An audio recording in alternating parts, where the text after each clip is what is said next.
दोस्तों आपके साथ जब भी कोई घटना घटित होती है, मतलब कि किसी भी तरह से आप किसी भी क्रिमिनल केस में अगर फंस गए हैं, आपका नाम आया है किसी भी क्रिमिनल केस में, ऐसी बहुत सारी गलतियां होती हैं दोस्तों जो अक्सर आप गलतियां कर बैठते हो। गलतियों का मतलब मैं ये नहीं बोल रहा हूं कि आपने कोई क्राइम किया, मैं बात कर रहा हूं कि जब केस हो गया, अब कोई व्यक्ति जेल में है या फिर वो बाहर है, या तो उसने एंटीसिपेटरी बेल लगानी है या फिर वो रेगुलर बेल लगा रहा है, मतलब जेल में है, अभी वो बेल चाहता है, जेल से बाहर आना चाहता है। आप किसी भी वकील साहब से या किन्हीं भी वकील साहब के पास आप जाते हो, अपने सवाल पूछते हो। दोस्तों क्या जरूरी है कि मतलब मर्डर केस में अगर 302 लगा तो सभी तरह के मर्डर एक जैसे ही हुए होंगे? जरूरी नहीं।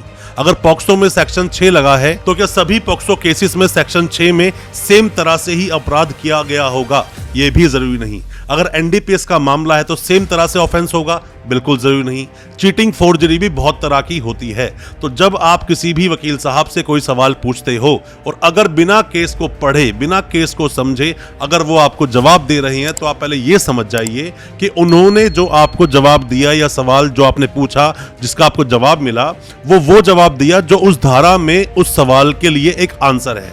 अब आप केस को डिस्कशन करने जाओगे तो बिना केस को पढ़े कोई भी वकील साहब आपको कुछ बता नहीं पाएंगे।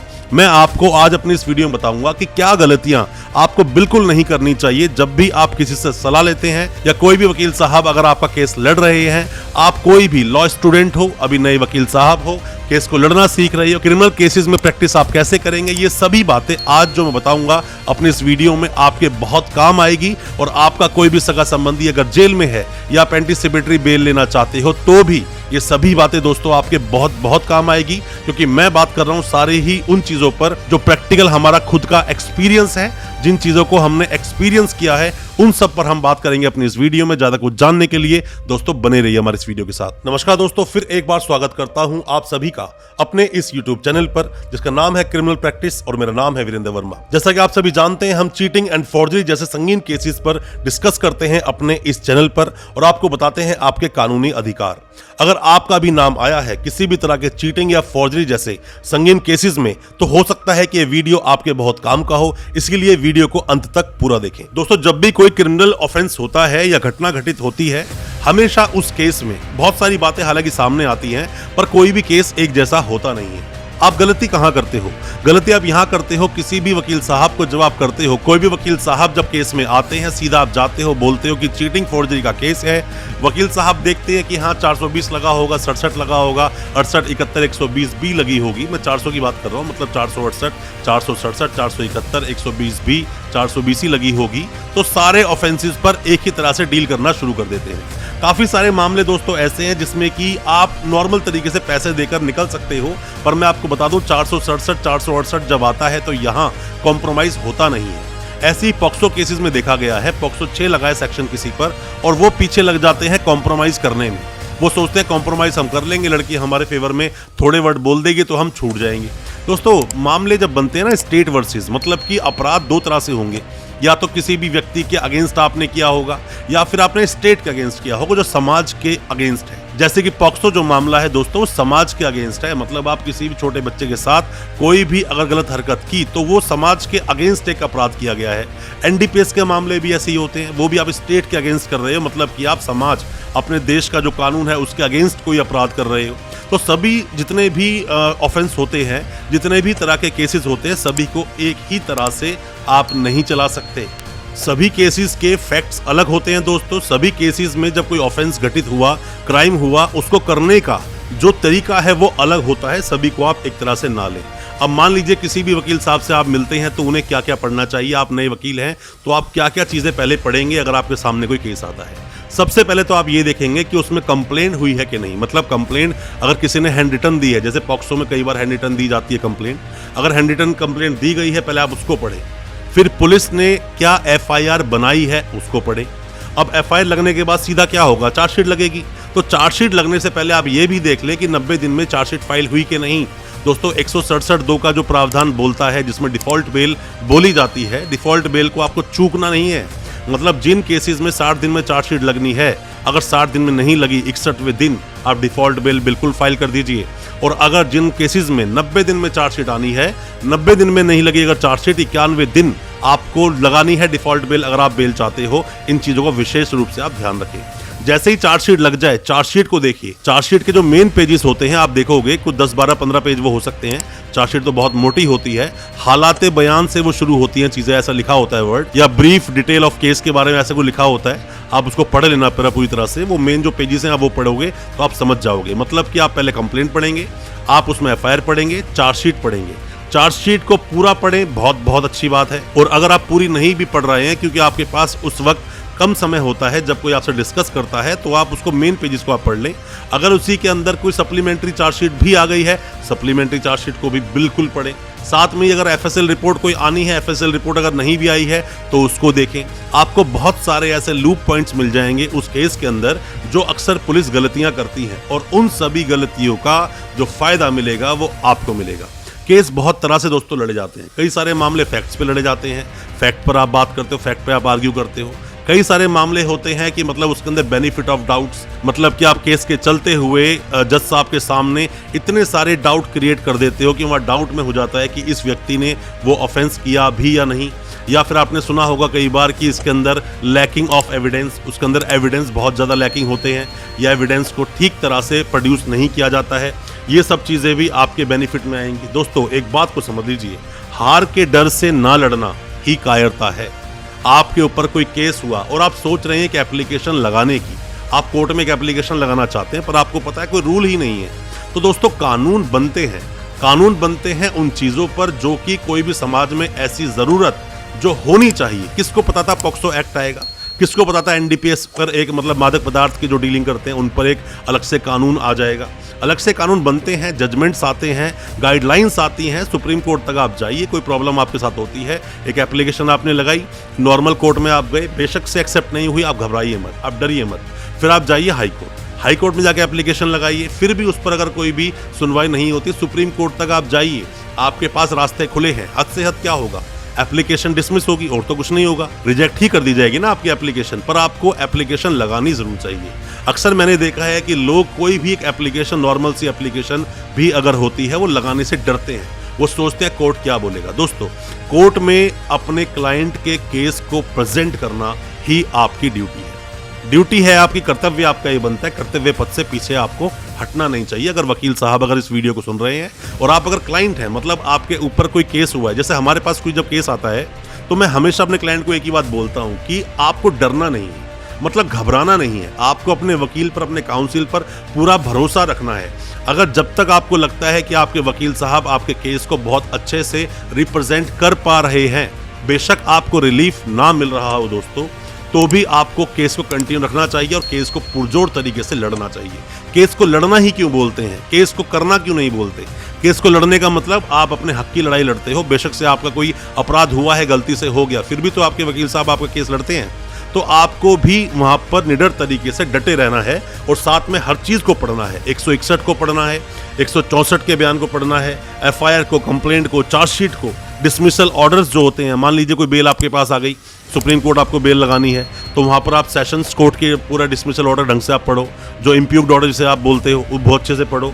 आप वहाँ पर हाई कोर्ट के जो ऑर्डर्स हैं, इम्प्यूग्ड ऑर्डर आप बोलते हो, जब आप जाते हो सुप्रीम कोर्ट में पूछते हैं कि इम्प्यूग्ड ऑर्डर आपने यहाँ लगाया कि नहीं, वो सब आप देखिए। अब मान लीजिए आप हाई कोर्ट में बेल लगाने गए हैं, पॉक्सो किसी भी केस में जो प्रोसिक्यूट्रिक्स है, मतलब जो विक्टिम है, वहाँ पर उसकी गवाही पूरी हो गई, आपने क्रॉस भी कर लिया, जैसे टेस्टिमनी बोलते हैं, टेस्टिमनी को लगाइए, टेस्टिमनी को बहुत अच्छे से पढ़िए। एनडीपीएस का मामला है, हर चीज को आपको कड़ी से कड़ी जोड़कर पढ़ना है। ऐसा नहीं है कि आपने पिक्चर से बना दी और आपने इसके जाके केस को प्रेजेंट कर दिया। आप जब तक ऐसे सीरियस मामलों में, पॉक्सो जैसे मामले, एनडीपीएस जैसे मामले, चीटिंग फॉर्जरी मामले होते हैं, मर्डर जैसे केसेस होते हैं, या फिर रेप हो या फिर गैंग रेप का मामला हो, ऐसे कई सारे मुकदमे आपके सामने आएंगे अगर आप क्रिमिनल वकील हैं। पर उनमें आपको हर कड़ी को एक दूसरे से जोड़ना है और कभी भी एक गलती बिल्कुल ना करें। मैं दोनों को बोलूंगा, चाहे आपके ऊपर कोई केस हुआ है या फिर आप वकील साहब हैं या आप नए अभी लॉ स्टूडेंट हैं, जो भी कोई मेरी इस वीडियो को देख रहा है, मैं आपको बता दूं, प्रेशर में आपको बिल्कुल नहीं आना है। बेशक से आपका क्लाइंट आपके ऊपर प्रेशर क्रिएट करता है, मेरी बेल लगाओ, बेल लगाओ, बेल लगाओ। आपकी तैयारी पूरी नहीं है, आप बेल बिल्कुल मत लगाओ। किसी भी चीज में हारने से अच्छा है उसके ऊपर और अच्छे से तैयारी करके उसको लड़ा जाए। आप उसके बाद हारते हैं तो बात अलग है, कम से कम आपके दिल में ये मलाल नहीं होगा कि आपने अपने केस को अच्छे से प्रेजेंट नहीं किया। आपको प्रेशर में बिल्कुल नहीं आना है और जो क्लाइंट आपको बार बार प्रेशर में रखता है, बेहतर है आप उसका केस ही छोड़ दो। केस छोड़ दो ज़्यादा अच्छा है। जो आज आपको परेशान कर रहा है वो कल भी करेगा और आपको अपने हिसाब से केस को फाइट करने देगा नहीं। जबकि जब भी आते हैं, मान लीजिए कि जब डॉक्टर साहब किसी को ऑपरेशन थिएटर में ले जाते हैं, तो क्या यही क्लाइंट लोग अंदर जाते हैं, बताते हैं कि आप ऐसे ऐसे कीजिए ऑपरेशन? नहीं बताते ना। तो वहाँ डॉक्टर साहब को अपने आप ऑपरेशन करना है, तो उसी तरह से वकील साहब की भी ड्यूटी बनती है कि उस वक्त क्लाइंट के बिल्कुल प्रेशर में ना आए। हाँ, अगर वो कोई भी जायज़ और अच्छी एडवाइस आपको देता है, उस एडवाइस को लेना चाहिए। आपको वहाँ पर अपनी विद्वानता नहीं दिखानी चाहिए, उनकी बात को आप सुने, जो एप्लीकेशन बोले वो लगाएं। हो सकता है उन एप्लीकेशन से आपको बेनिफिट मिले, आपके क्लाइंट को बेनिफिट मिले, या फिर किसी भी तरह से केस का पूरा ही रुख बदल जाए। बट कोई भी एप्लीकेशन लगाने से पहले आपको घबराना नहीं है, डरना नहीं है। जो मैं हमेशा आपको बोलता हूँ, हार के डर से ना लड़ना कायरता की निशानी है। आपको कोर्ट में जाना चाहिए, वकील साहब को अपने क्लाइंट का पक्ष बहुत अच्छे से रखना चाहिए और केस को बिना पूरा पढ़े सामने वाले को कोई भी एडवाइस देना गलत होता है। आप सवाल पूछोगे, हम आपको जवाब देंगे।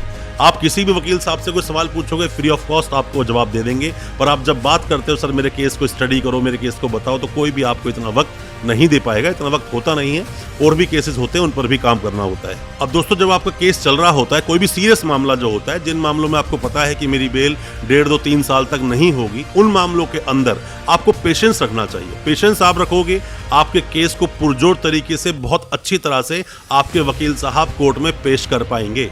अगर आप जल्दबाजी मचाओगे, केस आपका खराब हो जाएगा। जैसे कि मान लीजिए आप पर कोई भी केस दर्ज हुआ और आपको लगता है कि वो एफआईआर आप पर नहीं बनती है और आपके पास उसके सही एविडेंसेस हैं, सही एविडेंसेस नहीं भी हैं, आपके पास पूरी अपनी स्टोरी है, एविडेंसेस कलेक्ट करेंगे आपके वकील साहब, आपके फैमिली मेंबर्स, आप अगर जेल चले हुए गए हैं, तो आपको उस केस में क्वेश्चन लगानी चाहिए। 482 में क्वेश्चन लगती है, 482 ऑफ सीआरपीसी के अंदर, जिसमें कि ऑनरेबल हाई कोर्ट को बहुत सारी ऐसी इनहेरिटेंट पावर्स मिली हुई हैं जिसका वो इस्तेमाल करते हैं। वहाँ से आपकी एफआईआर क्वैश की जा सकती है। उस पर पुरजोर तरीके से, बहुत ही अच्छे से आपके केस को प्रेजेंट करना होगा कोर्ट में। और अगर आपके वकील साहब बहुत अच्छे से आपके केस को हाई कोर्ट में प्रेजेंट कर पाए, तो दोस्तों मेरा मानना है कि आपकी एफआईआर क्वैश बिल्कुल कर दी जाएगी और आप उस केस से उसी वक्त बिल्कुल पूरी तरह से निकल जाओगे, बरी हो जाओगे, केस भी नहीं चलेगा और आपकी बेल भी हो जाएगी। इस क्वेश्चन को आपको जरूर देखना चाहिए। अब मान लीजिए दोस्तों, आपने क्वेश्चन लगा दी, आप समझते थे ऐसा कि आपके ऊपर वो एफआईआर दर्ज नहीं होनी चाहिए, फिर भी एफआईआर दर्ज हुई और आप पर वो मुकदमा चल रहा है। अब आपको करना क्या है? मान लीजिए उसके अंदर पुलिस एक चार्जशीट लगा देती है, उसके अंदर चार्जशीट भी लगा दी और फिर भी आप ये बोलते हो कि नहीं, चार्जशीट गलत लगाई गई है उसके अंदर, तो चार्जशीट को भी आप री इन्वेस्टिगेशन के ऑर्डर करा सकते हो या फिर फर्दर इन्वेस्टिगेशन के ऑर्डर भी करा सकते हो। चाहे री इन्वेस्टिगेशन करवाइए, फर्दर इन्वेस्टिगेशन करवाइए, आपके पास कुछ सबूत हैं, दलीलें हैं जो आप कोर्ट में दे सकते हो। तो वहां फिर से आप हाई कोर्ट जाइए या फिर उसी कोर्ट के आगे भी आप एक एप्लीकेशन लगा सकते हो। री इन्वेस्टिगेशन करवाओ या फर्दर इन्वेस्टिगेशन कराओ, इससे भी आपको बेनिफिट दोस्तों मिलेगा जरूर। इस भी चीज को आपको इस्तेमाल करना चाहिए। आप करते क्या हो, इन्वेस्टिगेशन हो गई पूरी, चार्जशीट लग गई है, अब सीधा बेल की तरफ जाते हो। बेल पर मत जाइए अभी आप। अगर आपको लगता है कि केस झूठा है तो पहले आप वहां पर री इन्वेस्टिगेशन का करवाइए ऑर्डर। आप पूरी चार्जशीट को पढ़िए, उसके बाद आप जब ऑर्डर लेंगे तो वहां से हो सकता है कि काफी चीजें आपके फेवर में आ जाए। पर ये बहुत सारे मैंने देखा है कि अक्सर जो नॉर्मल प्रैक्टिस में जो वकील लोग प्रैक्टिस करते हैं वो इन चीज़ों को फ़ायदा उठाते नहीं है, या फिर क्लाइंट लोग भी इस पर ध्यान देते नहीं है क्योंकि आपको उन चीज़ों की नॉलेज नहीं है। आप केस को डिस्कस कराते नहीं हो या फिर आप केस को पूरा पढ़ते नहीं हो। सलाह आपको किसी भी अच्छे वकील साहब की जरूर लेनी चाहिए। अब मान लीजिए कि इसके अंदर क्या हुआ, क्वेश्चन लगाई, बात नहीं बनी, आपने चार्जशीट को री इन्वेस्टिगेशन करवाया तो भी आपकी बात नहीं बनी। अब चार्जेस पर गाड़ी आती है। जैसी चार्जेस पर आपका केस पहुंचे तो चार्जेस पर आपके वकील साहब को बहुत ही स्ट्रांगली आर्ग्यूमेंट करना है। बहुत स्ट्रांगली अगर चार्जेस पर आप आर्ग्यूमेंट कर पाए तो मेरा मानना है डिस्चार्ज कर दिए जाओगे अगर चार्जेस नहीं बनते हैं, या फिर कई सारे ऑफेंसेस या कई सारे जो वहाँ पे कलम आपके ऊपर लगी है, कई सारे जो आपके ऊपर सेक्शंस लगे हैं, उनमें से कई सारे सेक्शन हटा भी दिए जाते हैं। इन बातों को भी आपको ध्यान रखना चाहिए। ऐसा नहीं है कि चार्जेस को सीधे जाके कंसील आप करा दीजिए, सीधे जाके आप बोलें कि नहीं हाँ चार्जेस आप कंसील कर दो, चार्जेस आप लगा दो, मैं साइन कर देता हूँ। उस पर आप पूरी तरह से आप आर्ग्यूमेंट कीजिए, बहुत अच्छे से आर्ग्यूमेंट कीजिए। मैंने आपसे क्या बोला बार बार कि केस को लड़ा जाता है, केस को चलाया नहीं जाता है। केस को चलाइए नहीं, केस को लड़िए। अगर एग्रेसिवली आप अपने केस को डिफेंड करते हैं, केस को लड़ते हैं, डिफेंड होना एक अलग चीज है, डिफेंड करना केस को अलग चीज है, और केस को लड़ना दोस्तों अलग चीज है। डिफेंड करना मतलब आप डिफेंड कर रहे हो सिर्फ उस चीजों को, पर लड़ना मतलब आप अपनी चीजों को एग्रेसिवली रिप्रेजेंट कर पा रहे हो, प्रेजेंट कर पा रहे हो कोर्ट में। अब मान लीजिए चार्जेस फिर भी लग गए, तो आप क्या करेंगे? आप रिवीजन में जाइए, रिवीजन में जाइए, हाई कोर्ट जाइए और जाके बोलिए कि मेरे ऊपर ये चार्जेस नहीं लगते हैं, फिर भी ये चार्जेस मुझ पर लगा दिए गए। दोस्तों, चार्जेस पर अगर आपने बहस कर ली अच्छे से तो वहां डिस्चार्ज आप हो सकते हो, पर एक बार अगर चार्जेस लग गए, चार्जेस लगने के बाद में अगर आपका केस आगे चला गया तो वहां क्या होगा? या तो एक्विटल हो गए या कन्विक्टेड हो गए। पर जब तक ये केस चलेगा आपके सर पर एक तलवार लटकी रहेगी हमेशा कि मेरे केस में क्या होगा, कहीं सजा ना हो जाए। तो बेहतर है कि इतना आगे आने से पहले आप पहले की प्रोसीडिंग्स को अच्छे से कर लोगे तो मेरा मानना है प्रॉब्लम होगी नहीं। उसके बाद जब गवाह आने शुरू होते हैं कोर्ट में, गवाह अपनी गवाही देते हैं, वहाँ क्रॉस को बहुत ही अच्छे से करना है। आपका जो वहाँ पर गवाही आपके अगेंस्ट में देने आया है उन्हें आपको तोड़ना है। नहीं तोड़ पा रहे हो तो जब आगे चले जाओगे तो वहाँ 311 की एप्लीकेशन लगती है, जिसमें आप रिकॉल विटनेस को जिसे आप बोलते हो, मतलब अपने गवाह को दोबारा बुला सकते हो। अगर कोई फाइंडिंग मिल जाती है पूरे केस के अंदर तो 311 की जो एप्लीकेशन होती है उसको भी छोड़ना नहीं चाहिए, उस एप्लीकेशन को लगाना चाहिए दोस्तों। और साथ में ही जो आपकी साइड से कुछ गवाह हैं वो भी आप बुलाइए। आपके कुछ एविडेंसेस हैं, उन एविडेंसेस को कोर्ट में लगाइए। आप गलतियां करते हो, जितनी सारी बातें मैंने आपको आज बताई है अपनी इस वीडियो के माध्यम से, कैसे कैसे आप अपने केसेस से बच सकते हो, इनको गलती से भी स्किप मत करना, इनसे चूकना नहीं। इन हर चीज का, इन हर रेमेडीज का इस्तेमाल जरूर करना। अगर आपने इस्तेमाल कर लिया तो मेरा वादा है आप अपने केस से बाहर निकल जाओगे। और साथ में ही जब भी आप किसी भी वकील साहब से केस डिस्कस करते हो तो केस को पढ़वाएं उनसे, फिर डिस्कस करें। आधा अधूरा ज्ञान ना लें, आधा अधूरा ज्ञान हानिकारक हो सकता है और आपके साथ बहुत तरह की प्रॉब्लम्स हो सकती हैं। और जितनी भी रेमेडीज आपके पास है उन सब रेमेडीज का इस्तेमाल करें। बहुत सारे जजमेंट्स हैं, बहुत सारी गाइडलाइंस हैं, बहुत सारी फाइंडिंग्स हैं, बहुत सारे साइटेशंस आपको मिल जाएंगे। उन सब साइटेशंस का आप इस्तेमाल करें, आप केस जीतोगे। मेरी शुभकामनाएं आपके साथ हैं। कोई भी केस आपका होता है, सलाह आप चाहते हैं लेना, आप हमसे कांटेक्ट आप बिल्कुल करें। आप पर कोई भी क्रिमिनल केस चल रहा है, किसी भी क्रिमिनल केस में आप कोई भी सलाह चाहते हैं, आप हमसे कांटेक्ट करें। कमेंट बॉक्स में अपने सवाल पूछें, हम आपको रिप्लाई करेंगे, या व्हाट्सएप करें, हम आपको उसका रिप्लाई करेंगे। हो सकता है हमारी की सलाह से आप अपने केस से निकल पाएं, या हो सकता है हम आपके केस में कोई मदद कर पाएं। दोस्तों, अच्छा लगा आज का वीडियो? हमारी वीडियो को ज्यादा से ज्यादा अपने दोस्तों, परिजन, परिवार में शेयर जरूर करें ताकि वो भी अपने आप को कानूनी जानकार बना सके। और साथ ही हमारे चैनल को सब्सक्राइब करना बिल्कुल ना भूलें, साथ में लगा बेल आइकन जरूर दबा दें ताकि इसी तरह की लीगल अवेयरनेस की वीडियोस दोस्तों आप तक पहुंच सके सबसे पहले। क्योंकि हम प्रैक्टिकली क्या चलता है कोर्ट में उन्हीं पर वीडियोस लेकर आते हैं और आपको बताते हैं सब कुछ जो आप जानना चाहते हैं। बहुत बहुत शुक्रिया दोस्तों, धन्यवाद हमारे इस वीडियो के साथ बने रहने के लिए।